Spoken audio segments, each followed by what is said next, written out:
Le développement des bombardiers américains trouve ses origines pendant la Première Guerre mondiale, une période où l'aviation est devenue un facteur déterminant dans la guerre. Les États-Unis sont entrés en guerre avec une industrie aéronautique sous-développée, mais ils ont reconnu la nécessité de progresser rapidement. Cela a conduit à la naissance de bombardiers américains tels que le Martin MB-1, introduit en 1917. Le MB-1, un bombardier bimoteur, présentait des caractéristiques clés qui définiraient les futurs bombardiers américains. Une structure robuste, des moteurs fiables et une charge utile, substantielle en bombe. Son succès a jeté les bases des générations suivantes de bombardiers américains, marquant un moment décisif dans l'histoire de l'aviation militaire et contribuant au développement d'aéronefs bombardiers emblématiques.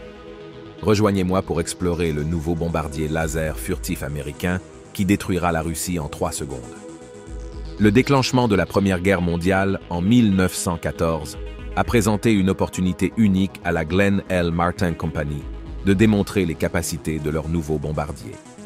Bien que les États-Unis ne soient officiellement entrés en guerre qu'en 1917, les aviateurs américains et leurs avions ont joué un rôle important dans les combats en tant que volontaires pour les forces alliées. Le Martin MB a été produit pendant la Première Guerre mondiale, lorsque Glenn L. Martin, un pionnier de l'aviation innovant, a fondé la Glenn L. Martin Company. La société s'est lancée dans une mission de développement d'aéronefs militaires pouvant contribuer au domaine de l'aviation en rapide évolution. Leur vision a conduit à la création du bombardier MB-1, qui serait le premier du genre dans l'histoire américaine. Le Martin MB était un biplan, une configuration courante dans la conception des avions du début du XXe siècle. Cette disposition comportait 2 ensembles d'ailes, l'un empilé au-dessus de l'autre, offrant des avantages en termes de stabilité, de portance et de manœuvrabilité. Le MB avait une envergure impressionnante de 71 pieds, lui procurant une portance et une stabilité substantielle en volume. Cette envergure étendue permettait le transport d'une charge utile importante en bombe, une exigence essentielle pour un avion bombardier. La longueur de l'aéronef mesurait 44 pieds, lui conférant une apparence profilée et équilibrée. La structure de l'aéronef était principalement construite en bois, un matériau prédominant dans l'aviation. Le cadre en bois était ensuite recouvert de tissu, généralement en lin ou en coton. Ce tissu servait à la fois de revêtement protecteur et de surface aérodynamique. Bien que l'utilisation de bois et de tissu puisse sembler rudimentaire selon les normes modernes, elle reflétait la technologie et les matériaux disponibles de l'époque. Contrairement au cockpit fermé et technologiquement avancé des bombardiers contemporains, le Martin MB présentait une conception de cockpit ouvert.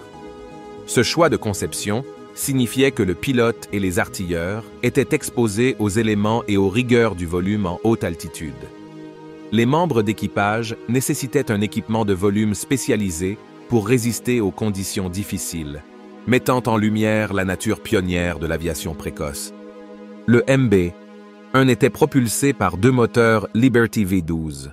Ces moteurs étaient très appréciés pour leur robustesse et leur fiabilité, en faisant des choix idéaux pour l'aviation militaire pendant la Première Guerre mondiale. La configuration en V12, avec 12 cylindres disposés en forme de V, était un choix courant pour les moteurs d'aéronefs, en raison de sa puissance et de son fonctionnement fluide. Chaque moteur Liberty V12 produisait environ 400 chevaux. Cette puissance de sortie était significative pour l'époque et permettait au MB de transporter une charge utile, importante, tout en maintenant une vitesse et une manœuvrabilité raisonnables. Le Martin MB atteignait une vitesse maximale d'environ 105 miles par heure, un exploit notable au début du XXe siècle. Bien que cette vitesse puisse sembler modeste par rapport aux avions modernes, elle était considérée comme impressionnante à l'époque. L'aéronef avait une portée d'environ 290 miles, lui permettant d'effectuer des missions de bombardement au cœur du territoire ennemi. Cette combinaison de vitesse et de portée était cruciale pour son rôle dans le bombardement stratégique. L'une des innovations clés du MB était sa capacité à transporter des bombes. Il pouvait transporter jusqu'à 2200 livres de bombes, une avancée significative. La possibilité de livrer de telles charges marquait une étape cruciale dans le développement de la guerre aérienne, montrant le potentiel des avions à devenir des atouts militaires redoutables. Les aviateurs américains, y compris ceux qui pilotent le MB-1, se sont joints au combat en Europe en tant que membres des forces expéditionnaires américaines. Le MB-1 a fait ses débuts au combat en 1918, participant à des missions aux côtés d'autres avions alliés. Ces missions se concentraient principalement sur la perturbation des lignes d'approvisionnement allemandes, l'attaque des positions ennemies et le soutien aux forces terrestres. Cette première expérience du bombardement stratégique a jeté les bases des générations futures d'aéronefs bombardiers américains qui deviendraient des composants essentiels de la stratégie militaire lors des conflits ultérieurs. Les leçons tirées des opérations du MB-1 ont contribué à façonner l'approche de l'US Air Force en matière de guerre aérienne au cours des années suivantes. La Seconde Guerre mondiale a également été le témoin de l'utilisation généralisée du bombardement stratégique pour perturber l'industrie ennemie, les infrastructures et le moral. Ces campagnes de bombardement visaient à paralyser la capacité industrielle des nations ennemies, à réduire leur capacité de faire la guerre et à raccourcir le conflit. Le succès de ces missions a profondément influencé l'issue de la guerre. Le Boeing B-17 Flying Fortress a émergé comme l'un des bombardiers emblématiques de la Seconde Guerre mondiale. Connu pour sa robustesse et sa puissance de feu défensive, le B-17 a été largement utilisé lors de raids de bombardement de précision en plein jour contre l'Allemagne nazie. Les enseignements tirés du bombardement stratégique précoce, y compris le volume en formation et les charges de bombes concentrées, ont été appliqués aux missions du B-17. Ces avions ont démontré la capacité de frapper profondément dans le territoire ennemi et ont joué un rôle crucial dans l'affaiblissement de la machine de guerre nazie.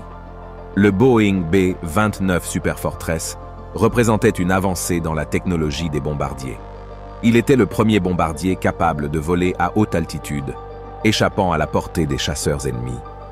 La cabine pressurisée du B-29, ses systèmes radars avancés et ses capacités à longue portée ont permis le bombardement de précision.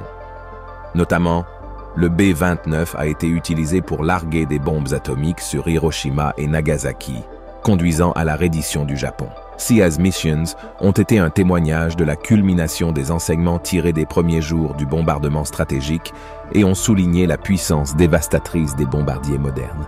Le Martin MB-1, malgré sa simplicité précoce, a jeté les bases du développement de la doctrine du bombardement stratégique. Ces missions ont démontré le potentiel des avions en tant qu'actifs militaires redoutables. Les expériences tirées de ces premières missions, telles que l'importance de la portée, de la capacité de charge et de la coordination, ont influencé la conception et le déploiement de bombardiers ultérieurs, tels que le B-17 et le B-29. L'ère de la guerre froide a inauguré un nouveau chapitre dans l'histoire du développement des bombardiers et marqué une période de compétition intense entre les États-Unis et l'Union soviétique. L'héritage du Martin MB-1 a continué à influencer la conception des bombardiers américains, donnant finalement naissance à des avions emblématiques tels que le B-52 Stratofortress et le bombardier furtif B-2 Spirit.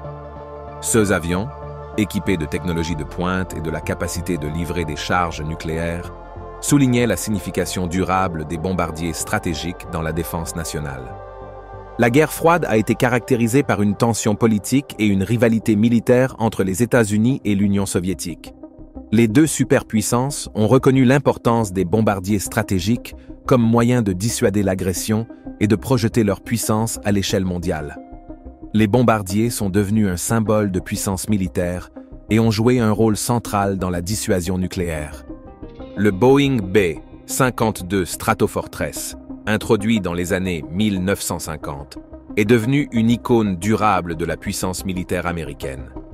Sa longévité et son adaptabilité reflétaient les enseignements tirés des bombardiers précédents, tels que le Martin MB-1. Conçu initialement comme un bombardier nucléaire en haute altitude, le B-52 a été adapté pour des missions de pénétration à basse altitude et de bombardement conventionnel.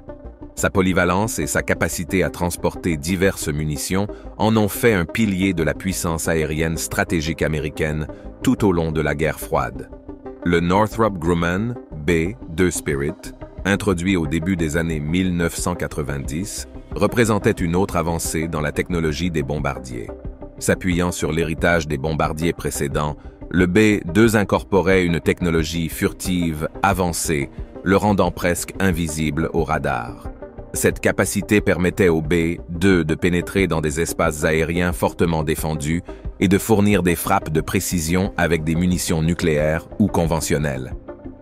Le B-2 Spirit incarnait le principe de la dissuasion nucléaire et symbolisait la puissance technologique américaine pendant la guerre froide et au-delà. Une course aux armements entre les États-Unis et l'Union soviétique a marqué la guerre froide. Les bombardiers stratégiques étaient à l'avant-garde de cette compétition.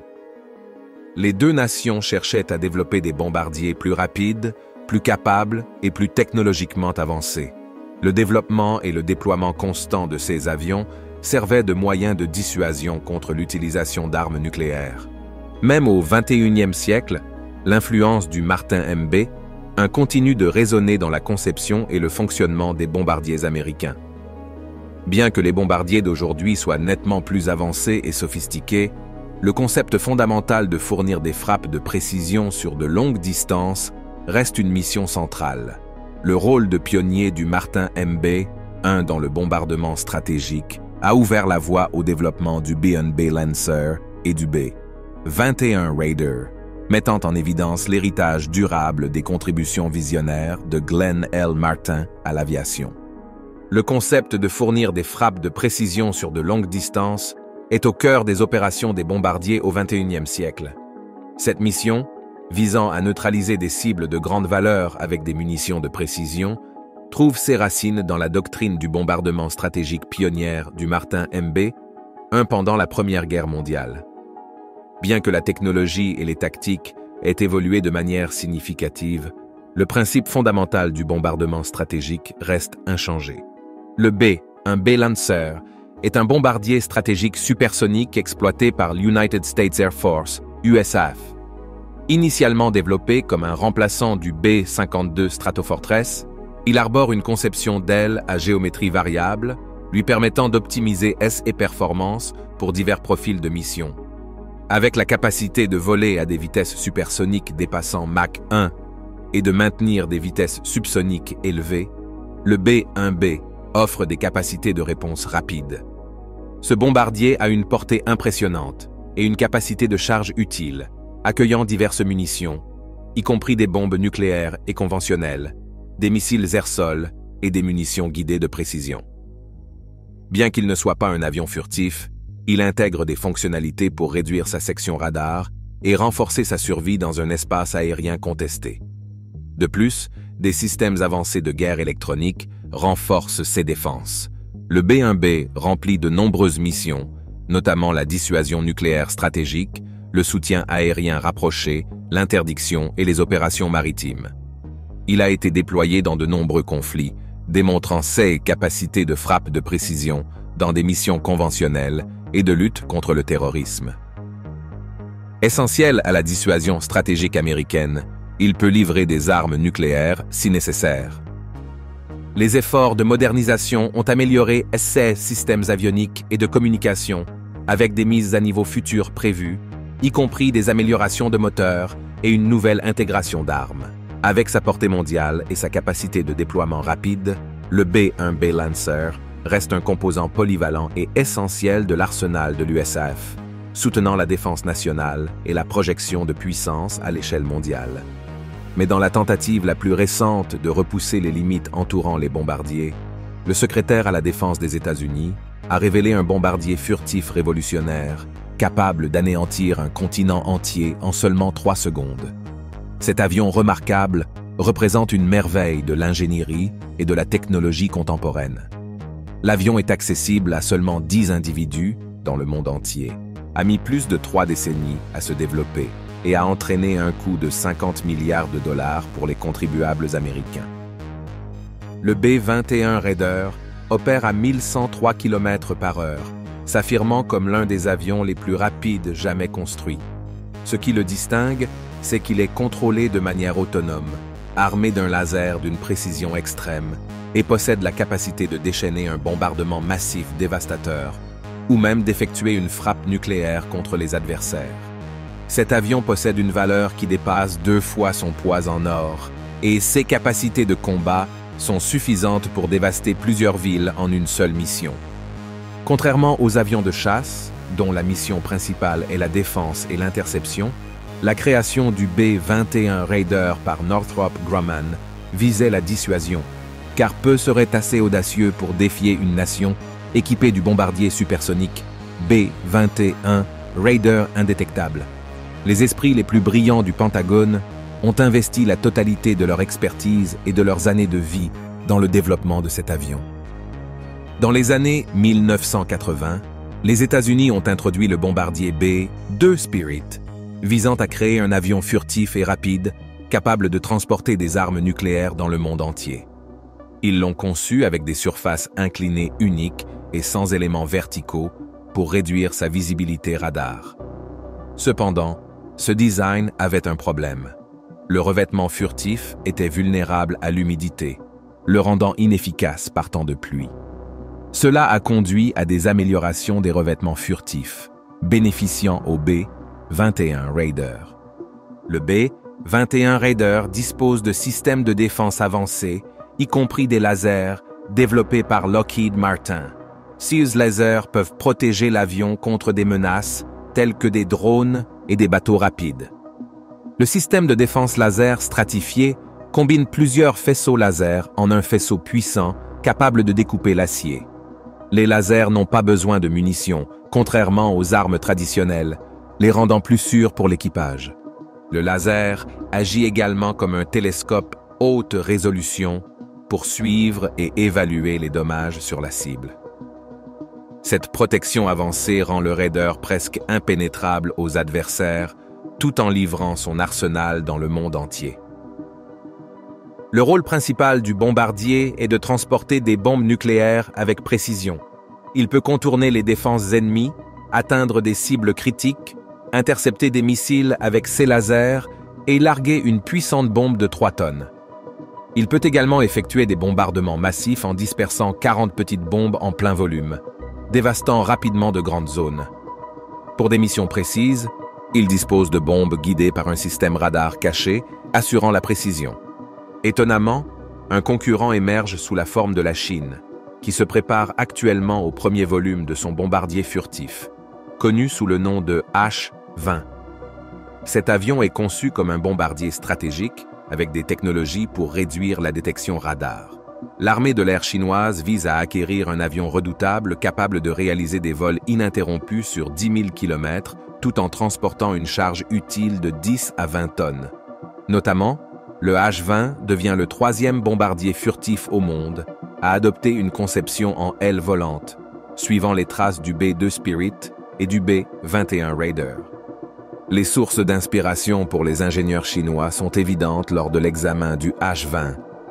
L'avion H-20 peut atteindre 804 km/h, en deçà des 1103 km/h de son homologue américain.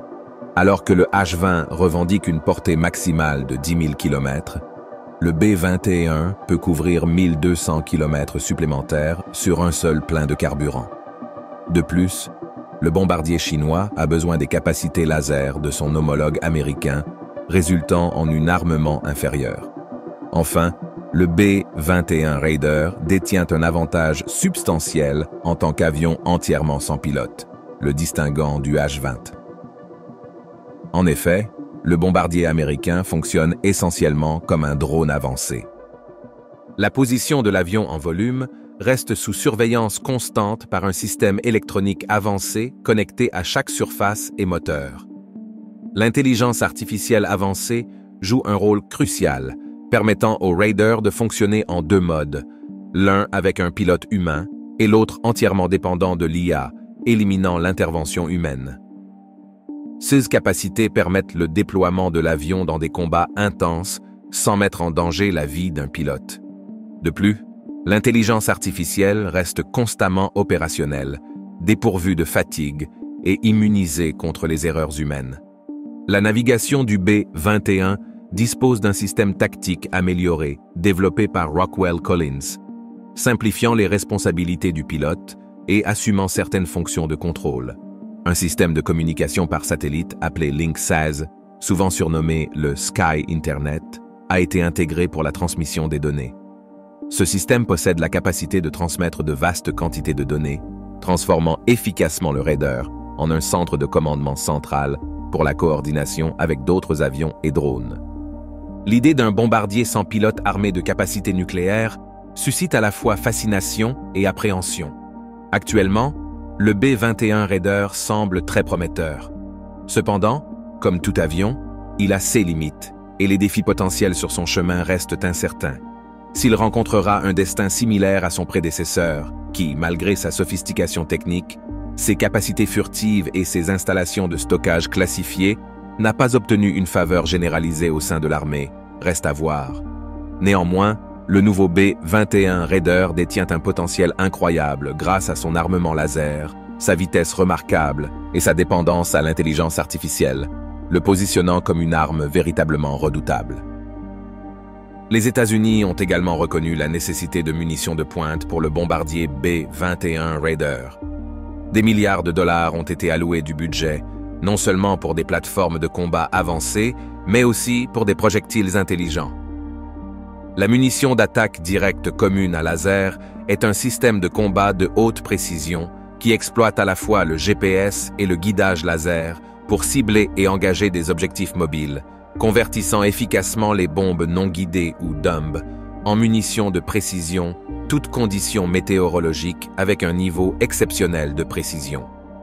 Boeing a introduit les premiers ensembles de CS munitions en 1997, incorporant des ailes attachées à la partie médiane de la bombe et un ensemble de queues équipées d'ailerons contrôlés, améliorant considérablement leur manœuvrabilité.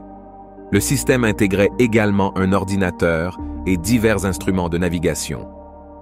Le concept fondamental des bombes guidées par laser a démontré une fiabilité beaucoup plus grande que leurs homologues infrarouges, surtout dans des conditions de surface difficiles telles que des tempêtes de poussière, de la fumée, du brouillard et des nuages denses, qui peuvent gravement compromettre la précision infrarouge.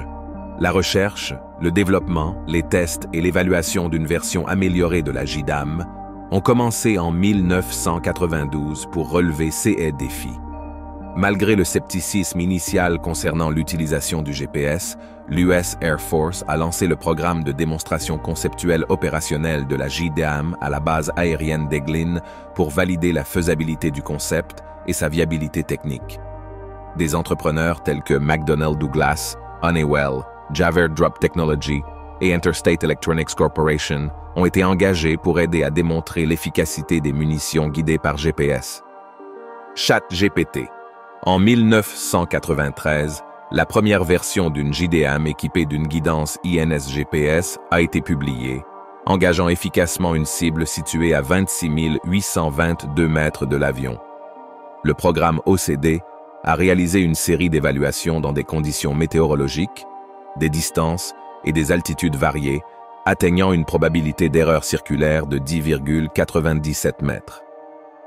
D'ici 1997, les premières JDAM ont été livrées et au cours des 2 années suivantes, 450 de ces bombes ont été déployées, confirmant leur fiabilité avec une précision SUP déclarée de moins de 10 mètres. Les bombes JDAM ont émergé comme une alternative économique aux missiles de croisière avec des coûts estimés des kits de queue de 16 200 € par unité grâce à des appels d'offres compétitifs et des contrats avec McDonnell Douglas. En 2020, l'US Air Force a manifesté son intérêt pour une JDAM mécanisée en tant que substitut économique aux missiles de croisière en raison de son moteur économique, de sa capacité pour des opérations à basse altitude et de son abordabilité. Une amélioration significative apportée au JDAM a consisté à incorporer un système de guidage laser dans la section avant de la bombe.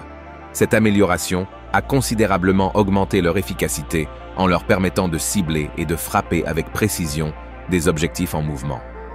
En collaboration avec Elbit Systems, Boeing a développé le système Precision Laser Guidance 7, qui comprenait le chercheur laser DSU-38B.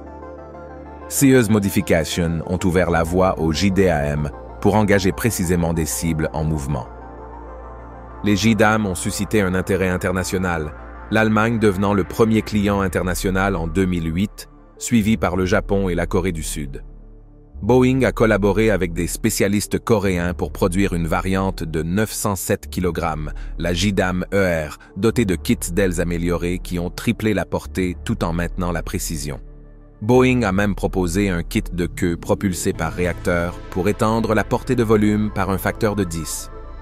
De nos jours, la combinaison létale du chercheur laser et de la bombe Mark 82 est utilisée sur diverses plateformes aériennes, notamment l'AV-8B Harrier II, l'A-10 Thunderbolt II, le B-1B lanceur, le B-2A Spirit, le B-52H Stratofortress et le futur B-21 Raider.